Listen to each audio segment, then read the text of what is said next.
Hi అండి. ఈరోజు మన రెసిపీ వచ్చేసి చుక్కకూర చికెన్ అండి. ఇది చాలా డిఫరెంట్ ఐటమ్. ఇది చాలా టేస్ట్గా ఉంటుంది. నేను ఎలా చేశానో ఏందో ఈ వీడియోని చివరి వరకు చూడండి. దీని తయారీ విధానం ఇప్పుడు మనం ఒకసారి చూద్దాం.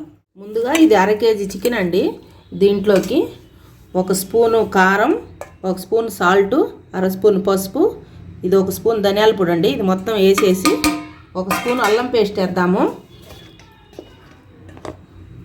వేసి ఇది మొత్తం ఒకసారి కలిపి పెట్టుకుందాం. ఒక పావు గంట సేపు పక్కన పెట్టేసుకుందామండి. ఇట్లా కలిపేసి ఇదిగోండి కలిపి పెట్టేసుకున్నాను. దీన్ని ఇప్పుడు మనం పక్కన పెట్టేసుకొని ఇదిగోండి మన చుక్కకూర శుభ్రంగా కట్ చేసుకుందాం. ఈలోపు ఇదిగోండి ఈ పచ్చిమిరకాయలు పేస్ట్ వేసుకొని ఇవన్నీ కట్ చేసుకుందామండి. ఉల్లిపాయలు, టమాటాలు స్టవ్ వెలిగించుకొని ఆయిల్ వేడి పెట్టుకుందామండి. ఆయిల్ వేడైందండి. ఉల్లిపాయలు వేసుకుందాం.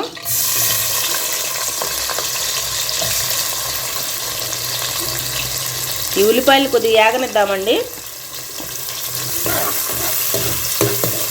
వేగిపోయినాయండి. ఇప్పుడు టమాటాలు వేసుకుందాం. ఈ 2 టమాటాలు అండి పెద్దవి, 4 పచ్చిమిర్చి, ఇవి కూడా ఫ్రై చేసుకుందామండి టమాటా మగ్గే వరకు. అల్లం పేస్ట్ వేసుకుందాం. కొంచెం కరివేపాకు, ఈ అల్లం చిన్నులపై పచ్చి వాసన పోయే వరకు దీన్ని ఆయిల్లో ఫ్రై చేద్దామండి. గంటలు పెరిగేసుకుందాం.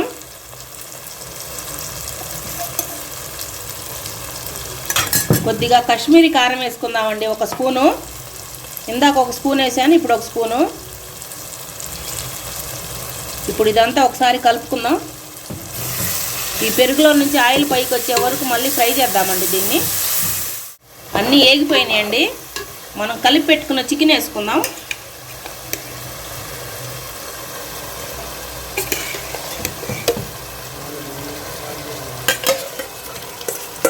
ఒకసారి కలుపుకుందామండి మొత్తం.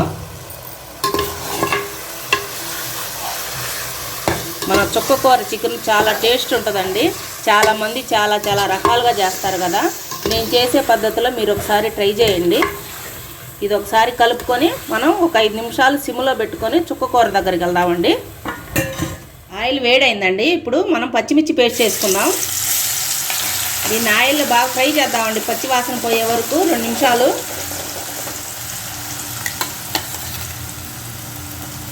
పచ్చిమిర్చి వేగిపోయిందండి. పేస్ట్ పచ్చి వాసన పోయింది. ఇప్పుడు మనం చుక్కకూర వేసుకుందాం.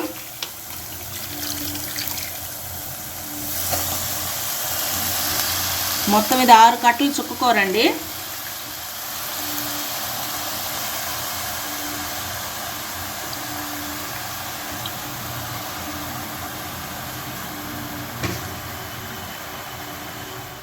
దీన్ని మొత్తం బాగా కలుపుకుందామండి.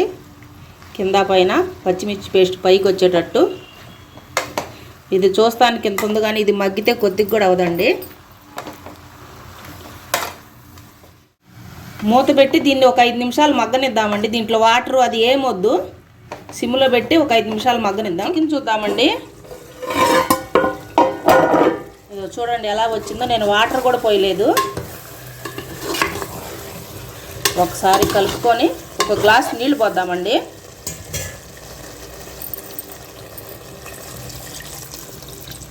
ఒక సైడ్ చుక్కకూర ఉడుకుతుంది. ఈ చికెన్ని కూడా నీళ్ళు దగ్గరకు వచ్చే వరకు ఉడకనిద్దాం. 5 నిమిషాలు అయిందండి. ఇదిగో చుక్కకూర చూడండి ఎలా వచ్చిందో. ఇప్పుడు దీంట్లో మనం 1 స్పూన్ ధనియాల పొడి, 1/2 స్పూన్ పసుపు వేసుకుందామండి. 1 1/2 స్పూన్ అల్లం పేస్ట్ వేసుకుందాం. ఇది మొత్తం ఒకసారి కలుపుకుందాం. దీన్ని ఒక 5 నిమిషాలు మళ్ళీ సిమ్లో పెట్టి మూత పెడదామండి. ఆల్మోస్ట్ చుక్కకూర ఉడికిపోయింది. వాటర్ ఏం వేయలేదు నేను. ఇప్పుడు సిమ్లో పెట్టి మూత పెడుతున్నాను ఒక 5 నిమిషాలు. ఇదిగోండి 5 నిమిషాలు అయిపోయింది. ఇదిగో చూడండి చుక్కకూర ఇలా వచ్చింది. దింపేసుకుంటున్నాను. మొత్తం చుక్కకూరకు టైం 10 నిమిషాలు పట్టిందండి. ఆపేస్తున్నాను. ఇప్పుడు చికెన్ దగ్గరికి వెళ్దాం. ఇదిగో చికెన్ చూడండి ఎలా వచ్చిందో. ఇప్పుడు దీంట్లో మనం కొబ్బరి పొడి వేద్దామండి. ఒక 2 స్పూన్లు కొబ్బరి పొడి వేస్తాను. 1 స్పూను చికెన్ మసాలా వేద్దాం. 1 స్పూను నెయ్యి వేద్దాం.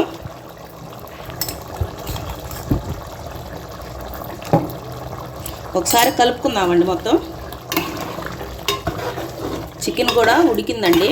ఇంకొక 5-6 నిమిషాలు పెట్టేసి దింపేసుకుందాం. 5 నిమిషాలు అయిపోయిందండి. కూర దగ్గరకు వచ్చింది. ఇప్పుడు మనం చుక్క కూర వేద్దాం. ఇది మా అత్తగారు నేర్పించిన వంటకం అండి. ఇది చాలా టేస్ట్గా ఉంటుంది. ఇది మొత్తం ఒకసారి కలుపుకుందాం. చూడండి ఎలా వచ్చిందో. ఇది మొత్తం ఒకసారి కలుపుకున్నాక ఒక 2-3 నిమిషాలు సిమ్లో పెట్టేసి దింపేసుకోవటమేనండి. ఇంకా ఎక్కువసేపు అవసరం లేదు. చూడండి ఇప్పుడు నేను సిమ్లో పెట్టి ఒక 2-3 నిమిషాలు పెట్టేసి దింపేసుకుంటానండి. అయిపోయిందండి. ఇదిగో దింపేసుకున్నాను. చూడండి ఎలా వచ్చిందో. అసలు దీని టేస్ట్ మాత్రం చాలా రుచిగా ఉంటుందండి. ఇది మీరు ఒక్కసారి సేమ్ ఇదే పద్ధతిలో ట్రై చేసి చూడండి. మా వీడియో కనుక మీకు నచ్చితే లైక్ చేసి, షేర్ చేసి, సబ్స్క్రైబ్ చేయండి. ఇంకో వీడియోతో మళ్ళీ కలుద్దాం.